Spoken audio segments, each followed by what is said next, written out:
other person I in their eyes like they're scared. Oh, and they don't have. It's like, well, they're not. Like, oh, they're just. This is just like, hey, look what we found. It's out in the woods.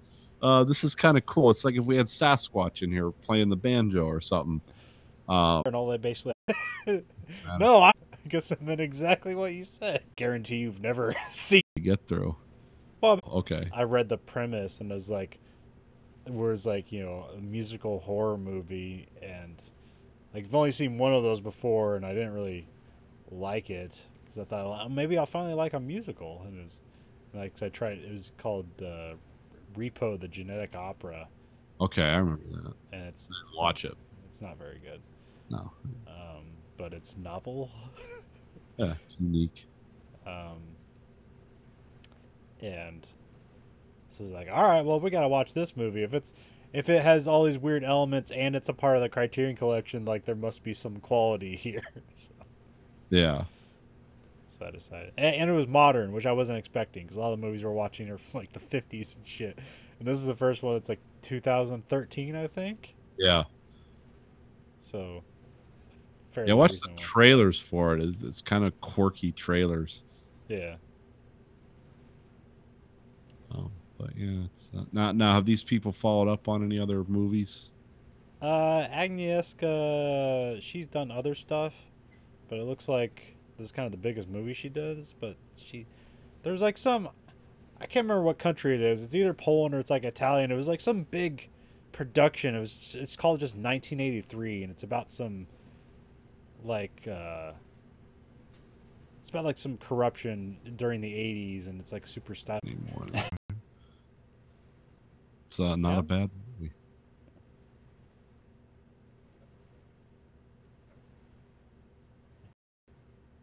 Do you have anything else? I don't. I think that's a wrap for tonight. This one we talk about WrestleMania. Oh, wait till Andrew gets here. All right. Then both of us can ask questions. Incredulous, like, oh, what the fuck is this shit? No, it's not that. Hey, we're all interested. I'm interested too that nobody else gets. So. Well, let's say when I was in class the other day, and like I think we were like talking about things, and she said like, "Hey, raise your hand if you're a wrestling fan," because we were watching something that had a wrestling entrance or whatever. She's like, "Don't be shy," and I'm like, "Am I a wrestling fan?" It's like, no, because 95% of wrestling is terrible. 4% of it is okay, and 1% is amazing. There's almost like, so there's almost like 200 shows they put on a year, and most of it's terrible.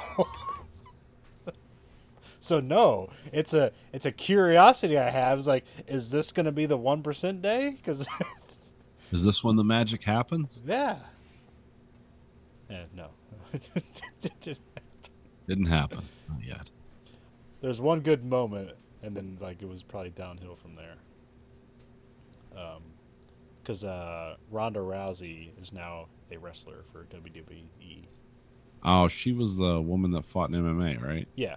Yeah. So that was a pretty good moment for her, I guess. So she made a transition. She did do a pretty good job. But it could have been a total shit show, because sometimes those people come over from like real fighting, like they're like unsafe to work with, or they don't get it. She's not a good talker at all. But yeah. You just don't have her talk. Yeah, there's ways. Not a lot of those guys are. You're not hiring them for their Shakespearean line delivery.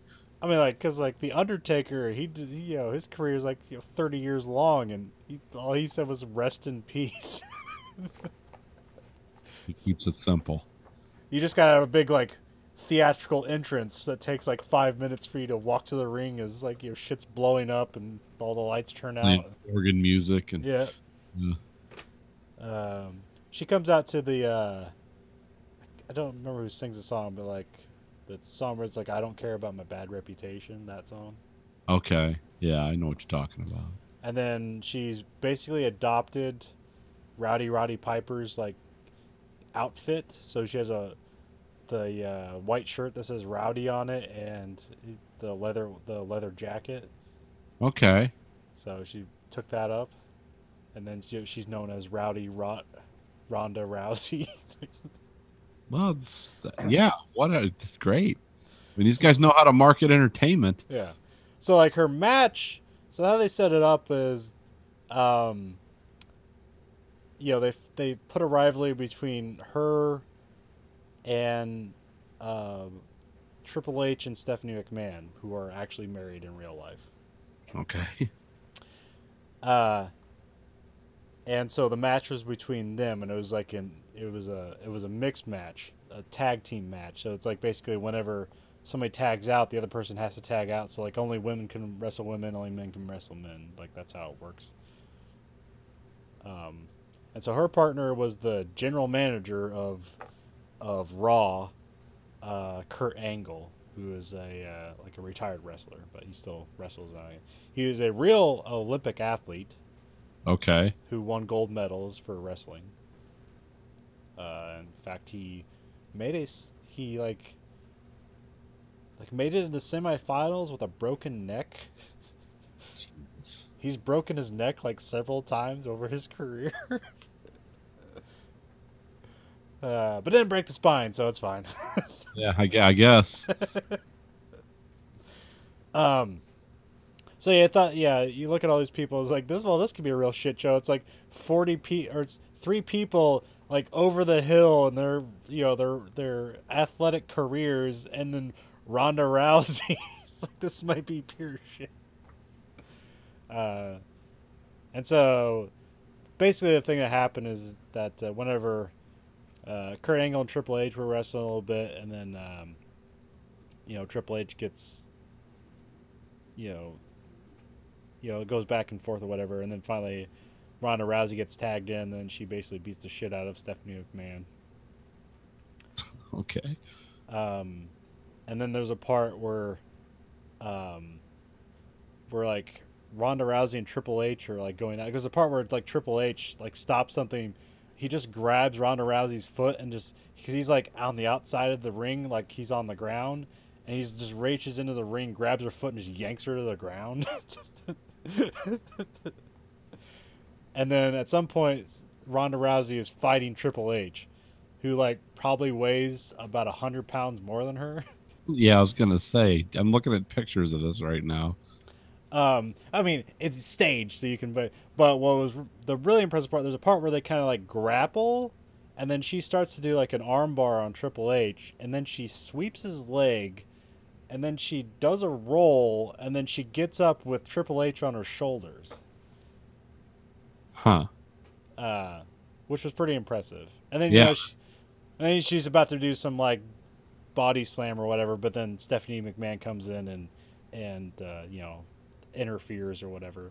But that was probably like that was probably the highlight of WrestleMania when that happened, because the crowd was basically like on their feet, like be like, oh shit. And it seemed like, okay, well, yeah, Ronda Rousey seems like she'll work here. And she seemed like super happy. Like, to a fault, she seems too happy about it. Yeah. Like, she can't stop grinning whenever she walks out to the, 90,000 people cheering. Well, she's probably in her mind like, I can kick all these people's asses in real life. Well, also because, like, the last couple of years for her have been, like, pretty bad. Oh yeah. Because she went from being, like, this, undefeated champion to, like, she loses 2 fights in a row, and she's just total dog shit.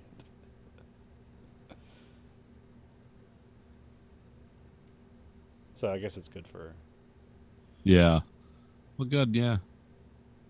Didn't she go on a date with Didn't she go to some kid's prom or something? Oh, yeah, I think... Yeah, she went to, like, the Marine Corps ball with somebody, I Marine think. Corps ball. Okay. I knew it was something like that. I don't know. And she always seemed like kind of a decent person. Well, no, I've heard some stuff where she's kind of a shitty person, too. Oh, well. Like, The peripheral things I know. like, like she's like a Sandy Hook denier. I don't know how close to that. I've like only heard that's only what do you call that? We hear from one person. Unsubstantiated. Well, you hear from one person, from another person, from another person. Yeah. Fuck, what's that called? Rumor. Well, yeah, it's rumor, but like, what's the? It's like a Word of term. mouth. No, it's a corporate. Oh. Ugh. What do you call that? Oh well. Yeah. Spoken, or it's yeah. There's a word for it. What the fuck is it? That's gonna drive me hearsay. Yeah, that's it. Yeah. Anyways, yeah. All right. But yeah. There's nothing wrong with denying Sandy Hook as long as you know it's bullshit. It's like there's nothing wrong with saying the Earth is flat as long as you know it's really bullshit. I mean, if you're just doing this for a thought exercise, go at it, but don't think that it's real. Like, because if you do, you're just a weirdo.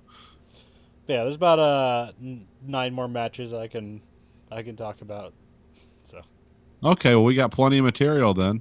And the weird new thing they have coming up, which is called the Greatest Royal Rumble Ever. Or no, what do they call it? It's oh no, yeah, the Greatest Royal Rumble Ever, and it's like literally being funded by like a Saudi prince or something like that, or Perfect. actually no, it might be in the United Arab Emirates, but yeah, it's some prince is financing the fucking thing, and they're doing a 60-man Royal Rumble over there in like a couple weeks or something like that. So that'll probably be fucking weird. Yeah, that could be interesting. Some turmoil in the Middle East. Yeah. And you got this circus coming to town. Yeah, we're shooting missiles. They're shooting off the turnbuckles. Actually, shoot is a wrestling term. Oh, is it? Okay, so there's 2 things. Well, there's multiple things. There's a work and there's a shoot. Okay. So work is when everything goes as planned. Like everything was predetermined beforehand and everybody executes it perfectly. Everyone's on their mark and they're where they're supposed to be. That's a work.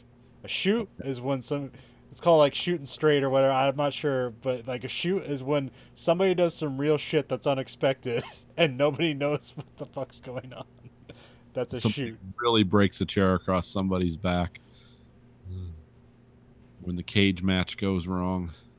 Well, that was kind of the interesting things in the Andre the Giant documentary.